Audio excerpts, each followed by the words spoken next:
There's an assumption that's often made which is simply not true when people think about education. And the assumption is that life is linear, that you can anticipate and foresee and predict the lives that people will have.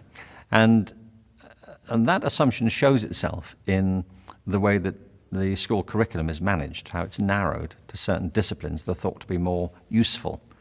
It shows itself in the obsession with standardized testing, for example, where all the emphasis is on conformity. And when you talk to politicians about why schools are like this currently, often they'll say it's in the interest of the economy. This strikes me as very ironic, because if you speak to business leaders, they say they want people who are creative, who can innovate, who can think differently, who can work in teams and who can communicate. All the things which are not now being taught in schools that have to submit to these rather standardized programs and policies. So the economic imperative for creativity is absolutely clear. There was a report published by IBM which was based on a survey of 3,000 CEOs around the world.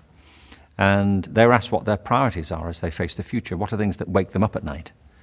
And the thing that came out top was creativity. They said, how do we run businesses that systematically promote creative thinking and creative achievement and innovation?